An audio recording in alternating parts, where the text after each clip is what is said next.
ইসরায়েলের হামলায় ইরানে ঝরল শতাধিক প্রাণ। পাল্টাপাল্টি হামলা অব্যাহত, জড়াতে পারে যুক্তরাষ্ট্র, বললেন ট্রাম্প।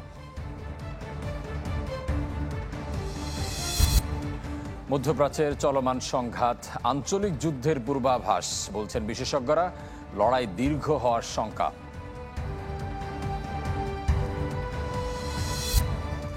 টানা 2 রাত পাল্টা হামলায় উত্তপ্ত ইরান ও ইসরায়েল। ইরানের ক্ষেপণাস্ত্র হামলায় ইসরায়েলে 1 রাতে নিহত হয়েছেন 10 জন। অন্যদিকে ইরানে 2 দিনের প্রাণহানি 80, আহত 8 শতাধিক। শনিবার রাতে তেহরানে গ্যাস ক্ষেত্র জ্বালানি ডিপোতে হামলা চালায় আইডিএফ। সামরিক স্থাপনার আশপাশে থাকা ইরানিদের সরে যেতে বলেছে ইসরায়েল। আর ডোনাল্ড ট্রাম্প বলছেন, পারমাণবিক চুক্তি করলেই এই সংঘাত এড়ানো সম্ভব। রোববার মধ্যরাত থেকে শুরু করে দিনের বিভিন্ন সময়ে ইসরায়েলের আকাশ ছিল ইরানের ছোড়া ক্ষেপণাস্ত্রের দখলে, যাতে ভীত সন্ত্রস্ত সময় পার করেছে তেল আবিব ও জেরুজালেমের মতো বড় শহরের বাসিন্দারা। কখন কোন দিক থেকে আক্রমণ আসে এই আশঙ্কায় দেশটির অন্তত 10 লাখ মানুষের দিন পার হচ্ছে নিরাপদ বাংকারে আশ্রয় নিয়ে। আমি কখনো ভাবিনি জীবনে এমন মুহূর্তের সাক্ষী হতে হবে। একটা বোমা এসে পড়লো আর মুহূর্তেই বিকট শব্দ। আমি নিজের চোখকে বিশ্বাস করতে পারছিলাম না। রোববার মধ্যরাতের হামলায় ক্ষতিগ্রস্ত হয়েছে ইসরায়েলের হাইফা শহরের বাজান তেল শোধনাগার। ইসরায়েলের 3য় বৃহত্তম এই শহরেই আছে দেশটির সবচেয়ে বড় ও বিশ্বের অন্যতম তেল শোধনাগার। পাশাপাশি বহু রাসায়নিক কারখানাও রয়েছে সেখানে। এছাড়া সামুদ্রিক বাণিজ্যের বড় অংশ পরিচালিত হয় হাইফা থেকেই। ফলে ঠিক এই শহরেই ইরানের হামলায় বেশ নড়েচড়ে বসেছে তেল আবিব। ইরানকে পারমাণবিক অস্ত্র তৈরি থেকে বিরত রাখতে ও ব্যালিস্টিক ক্ষেপণাস্ত্র সক্ষমতা ধ্বংস করতে হামলা চালিয়ে যাচ্ছে ইসরায়েল। রোববার তেহরানের 2টি গ্যাস ক্ষেত্র ও জ্বালানি ডিপোতে হামলা চালায় ইসরায়েলি ডিফেন্স ফোর্স। এতে শেহরান জ্বালানি কেন্দ্রে আগুন লেগে যায়। এছাড়া বড় ক্ষয়ক্ষতি হয় ইস্পাহান, তেহরান সহ বেশ কয়েকটি শহরে। দেশটির সামরিক ঘাঁটি ও অস্ত্র কারখানাগুলোর আশপাশের এলাকা থেকে নাগরিকদের সরে যাওয়ার নির্দেশ দিয়েছে ইসরায়েলের সেনাবাহিনী। গেল 2 দিনের পাল্টাপাল্টি হামলায় ইরান ইসরায়েলে বেড়েছে নিহতের সংখ্যা। নতুন নতুন এলাকা হয়েছে হামলার নিশানা। এদিকে মধ্যপ্রাচ্যের এই 2 শত্রু দেশের সংঘাতের আগুনে যেন ঘি ঢাললেন ইসরায়েলের মিত্রদেশ যুক্তরাষ্ট্রের প্রেসিডেন্ট ডোনাল্ড ট্রাম্প। চলমান সংঘাতে জড়িয়ে পড়তে পারে যুক্তরাষ্ট্র। মার্কিন গণমাধ্যম এবিসি নিউজকে জানিয়েছেন এমন চাঞ্চল্যকর কথা। এর আগে ট্রুথ সোশ্যালে দেয়া পোস্টে মার্কিন কোনো লক্ষ্যবস্তুতে হামলা হলে তেহরানকে চরম পরিণতি ভোগ করতে হবে এমন হুঁশিয়ারি দেন ট্রাম্প। চলমান পরিস্থিতিতে মধ্যপ্রাচ্যে উত্তেজনা কমাতে ইরানের পারমাণবিক কর্মসূচি নিয়ে তেহরানের সঙ্গে অবিলম্বে আলোচনায় বসতে প্রস্তুত জার্মানি, ফ্রান্স ও যুক্তরাজ্য। মধ্যপ্রাচ্য সফরে এসে কথা জানিয়েছেন জার্মান পররাষ্ট্রমন্ত্রী জোহান ওয়াডেফুল। রাখি জেসমিন, চ্যানেল 24। কয়েক দফায় ইরানের ক্ষেপণাস্ত্র হামলায় ব্যাপক ক্ষয়ক্ষতির কবলে ইসরায়েলের একাধিক অঞ্চল। উত্তর, মধ্যাঞ্চল ও উপকূলীয় শহরে গুড়িয়ে গেছে বহু বাড়িঘর, সামরিক বেসামরিক স্থাপনা। ঘটেছে প্রাণহানিও। তবে এমন পরিস্থিতিতেও হুঙ্কার দিয়ে যাচ্ছেন নেতানিয়াহু। ইরানের প্রতিশোধের আগুনে জ্বলছে ইসরায়েল। তেল আবিব, জেরুজালেম, বাতিয়াম শহরের হামলাস্থলগুলো যেন যুদ্ধবিধ্বস্ত অঞ্চলের প্রতিরূপ। আন্তর্জাতিক গণমাধ্যম ও ইরানি মিডিয়ার তথ্য অনুসারে শুক্রবার সন্ধ্যা থেকে এ পর্যন্ত ইসরায়েলের দিকে কয়েক দফায় 1.5 শতাধিক ক্ষেপণাস্ত্র ছুড়েছে তেহরান। তেল আবিবের প্রতিরক্ষা বলয় ভেদ করে যা গুঁড়িয়ে দিয়েছে বহু ভবন ও সামরিক বেসামরিক স্থাপনা। উদ্ধার তৎপরতা চালাতে হিমশিম খাচ্ছে জরুরি বাহিনী। বহুতল ভবনে ক্ষেপণাস্ত্র হামলায় চারপাশে ধ্বংসযজ্ঞ ছড়িয়ে পড়েছে। আমরা সাধ্যমতো চেষ্টা করছি মরদেহগুলো উদ্ধারের। অন্যান্য বাহিনীও আমাদের সহায়তা করছে। তবে এমন ধ্বংসযজ্ঞ দেখেও এতটুকু টলেননি জায়ানবাদী নেতানিয়াহু। বাংকারে মুখ লুকিয়ে একের পর এক দিয়ে যাচ্ছেন হুঙ্কার। ইসরায়েলের মানুষ এখন বুঝছে ইরানের হাতে ক্ষেপণাস্ত্র থাকলে তারা কি করতে পারে। এরকম আরো 20,000 ক্ষেপণাস্ত্র ছুড়লে কি পরিণতি হবে আমাদের। এর কঠোর মূল্য চোকাতে হবে তেহরানকে। রোববার ইসরায়েলের উত্তরাঞ্চলে আঘাত হানে অন্তত 40টি ক্ষেপণাস্ত্র। এতে ক্ষতিগ্রস্ত হয় হাইফার তেল শোধনাগার কমপ্লেক্সের পাইপলাইন ও ট্রান্সমিশন লাইন। মধ্যাঞ্চলের রেহভোতে ধসে পড়ে বাণিজ্যিক ভবন, ঘটে প্রাণহানিও। বড় ক্ষয়ক্ষতি দেখে উপকূলীয় শহরগুলো। শিশুসহ এখানে অন্তত 4 জনের প্রাণহানি ঘটেছে। অবস্থা এমন যে অনেকে আপনজনের সাথে যোগাযোগেরও সুযোগ পাচ্ছেন না। তবে যুদ্ধ পরিস্থিতি মোকাবেলায় পরিকল্পিত স্থাপনা ও আগাম সতর্কতার কারণে ক্ষয়ক্ষতি সীমিত রাখতে পারছে জায়নবাদী রাষ্ট্রটি। প্রস্তুত করেছে জনগণকেও। দেশটির সামরিক বাহিনীর হোম ফ্রন্ট কমান্ড অ্যাপের মাধ্যমে ক্ষেপণাস্ত্র আঘাত হানার 20 থেকে 25 মিনিট আগেই ফোনে সতর্ক বার্তা পেয়ে যাচ্ছেন ইসরায়েলিরা। আশ্রয় নিচ্ছেন সুরক্ষিত স্থানে। মিলা খন্দকার, চ্যানেল 24।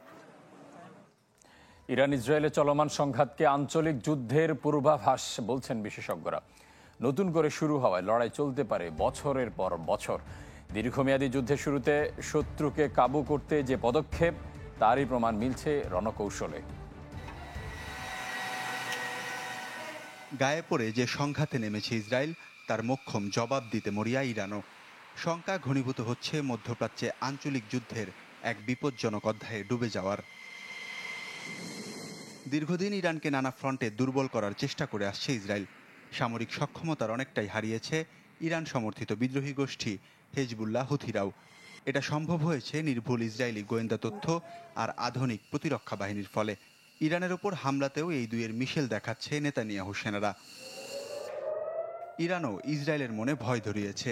তাদের ক্ষেপণাস্ত্র প্রতিরক্ষা ব্যবস্থা আয়রন ডোমকে ফাঁকি দিয়ে ক্ষয়ক্ষতি, প্রাণহানি করেছে ইসরায়েলের হৃৎপিণ্ড তেল আবিব, জেরুজালেমে।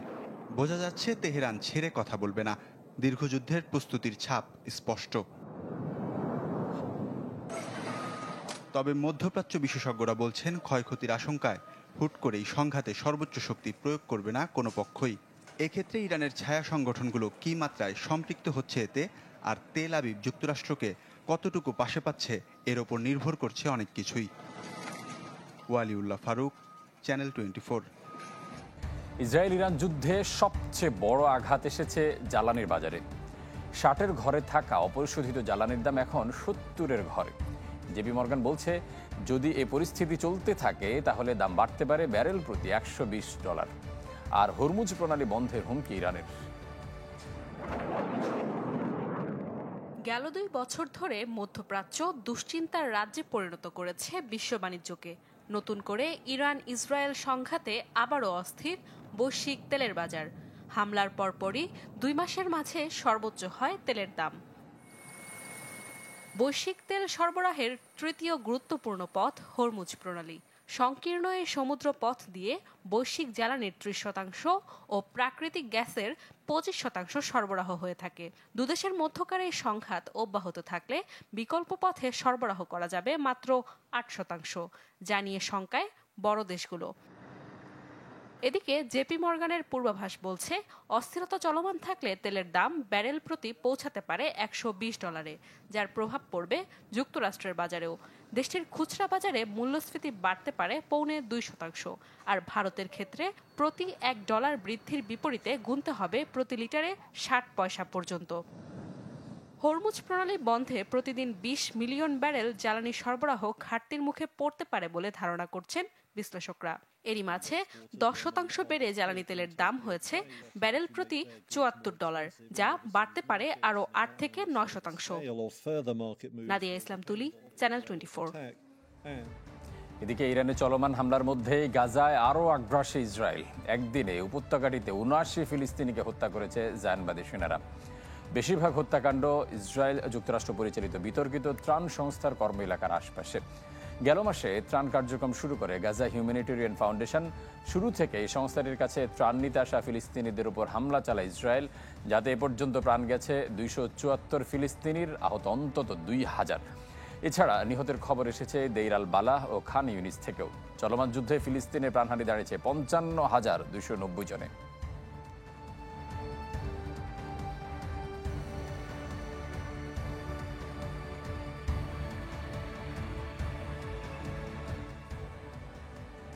ইউক্রেনের সাথে আরেক দফা শান্তি আলোচনায় বসতে প্রস্তুত বলে মার্কিন প্রেসিডেন্ট ডোনাল্ড ট্রাম্পকে জানিয়েছেন রাশিয়ার প্রেসিডেন্ট ভ্লাদিমির পুতিন।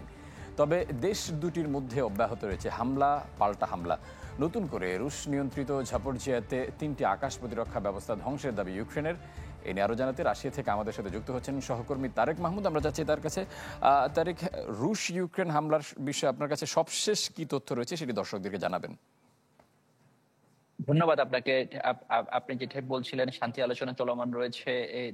যে যুদ্ধটি চলছে দীর্ঘ 3 বছরের অধিক সময় ধরে, কিন্তু এরই মধ্যে কিন্তু পাল্টা হামলা রয়েছে। এই হামলাটি এর আগে আমরা যখন দেখেছি যে রাশিয়ার যে সীমান্তবর্তী অঞ্চলগুলো রয়েছে ইউক্রেনে, সেইখানে হতো, কিন্তু গত মে মাসের মাঝামাঝি সময় থেকে রাশিয়ার ঠিক অনেক ভিতরের দিকগুলোতে ইউক্রেন হামলা চালাতে সক্ষম হয়েছে। যেমনটি ঠিক আজকে যেমন রাশিয়ার রিপাবলিক অফ তাতারিস্তান যে অঞ্চলটি, রাশিয়ার একটি বৃহত্তর মুসলিম অধ্যুষিত অঞ্চল, সেখানে ইউক্রেনের ড্রোন হামলায় একজন নিহত হয়েছে এবং 13 জনের মতো আহত হয়েছে। এটি ঠিক ইউক্রেনের রাজধানী কিয়েভ থেকে প্রায় 2300 কিলোমিটার দূরে অবস্থিত। তো এটি ইউক্রেনের জন্য ইউক্রেন তো গত মাস থেকেই ঠিক এই হামলাগুলো চালাতে সক্ষম হচ্ছে।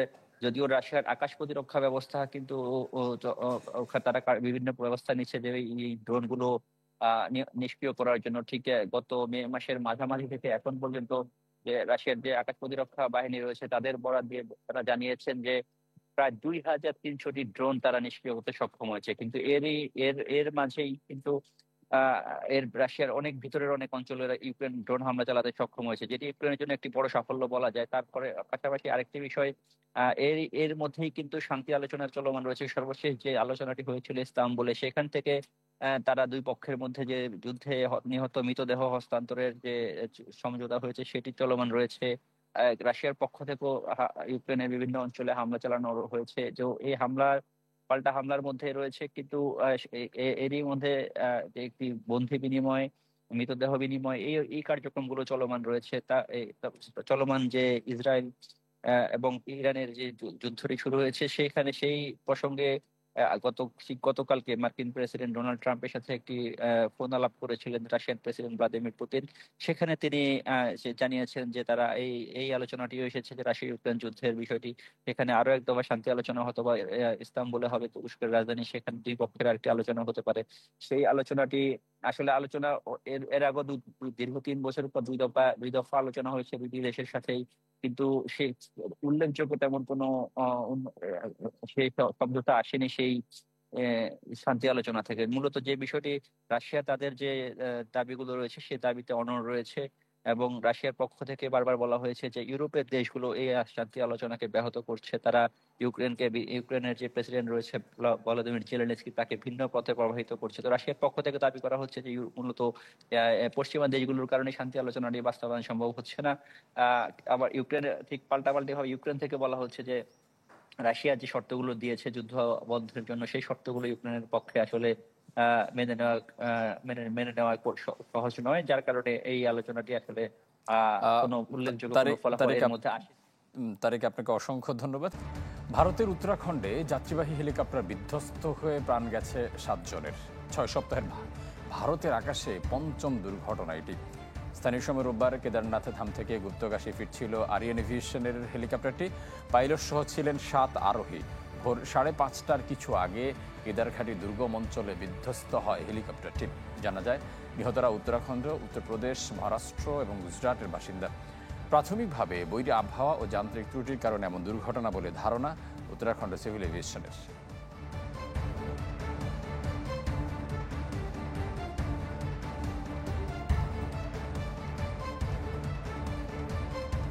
এদিকে ভারতের পুনেতে সেতু ধসে নিহত হয়েছেন 2 জন।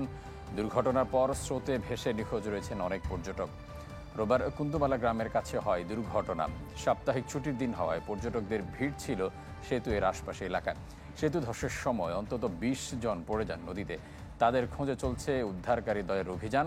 ইন্দ্রায়ণী নদীর উপর নির্মিত সেতুটি 30 বছরের পুরনো। স্থানীয়দের অভিযোগ, দীর্ঘদিন সংস্কার না করার ফলে বৈরী আবহাওয়ায় ধসে গেছে সেতুটি। গত 2 দিন ধরেই কুন্দমালা গ্রামে ভারী বৃষ্টিপাত হয়েছে, যাতে বেড়ে গেছে ইন্দ্রায়ণী নদীর পানি।